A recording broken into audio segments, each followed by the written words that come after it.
राधे राधे। जब तक हमारे हृदय के अंदर भक्ति ही नहीं होगी तब तक हम भागवत जी में प्रवेश ही नहीं पा सकते। तो इसके लिए हमें उद्धव के चरित्र को पढ़ना है, मीरा के चरित्र को पढ़ना है, गोपियों के प्रेम को समझना है, राधा के प्रेम को समझना है, माँ यशोदा के, नंद बाबा के, जितने भी भक्त हैं भगवान के, उन्हीं के चरित्रों को समझकर ही हम भागवत जी में प्रवेश कर सकते हैं। और ये भागवत जी के मुख्य द्वार हैं।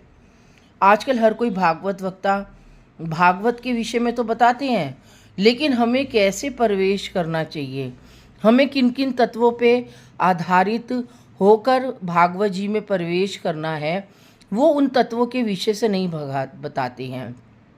वो बस 2-4 भजन गाते हैं, फिर थोड़ा सा सुना देते हैं, 2-4 भजन गाते हैं।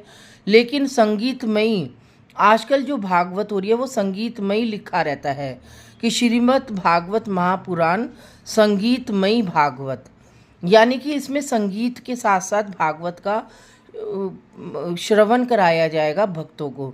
तो वो संगीत में से ही, संगीत के द्वारा भागवत का श्रवण कराते हैं, ना कि भागवत के जो मूल उद्देश्य हैं, भागवत के जो मुख्य चरित्र हैं, भागवत के जो मूल्य तत्व हैं, मुख्य तत्व हैं, उनसे वो अवगत नहीं कराते हैं। क्योंकि मैं भागवत वक्ता के ऊपर कोई आक्षेप नहीं लगा रही या उनके ऊपर कोई गलत उंगली नहीं उठा रही हूँ, लेकिन जो भागवत की मूल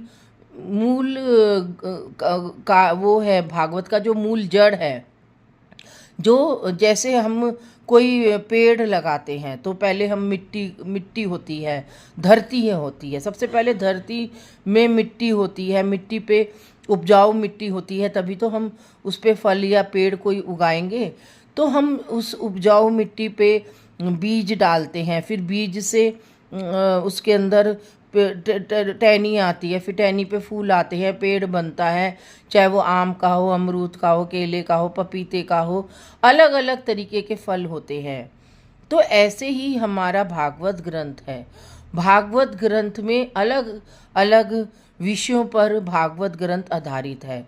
जब तक हम उसकी गहराई में, जब तक हम धरती माँ में प्रवेश ही नहीं करेंगे, हम कैसे उस बीज के ऊपर जाएंगे, कैसे हम जो तने पर पत्तियां होती हैं, जो चारों तरफ उसकी टहनियाँ फैल जाती है, जब तक हम उस टहनियों की, फैली हुई टहनियों की एक एक रग से वाकिफ़ ही नहीं होंगे, तब तक हम भागवत में प्रवेश ही कैसे कर जाएंगे।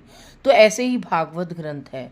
भागवत ग्रंथ एक वृक्ष की तरह है, कदम के वृक्ष की तरह, कल्प वृक्ष की तरह।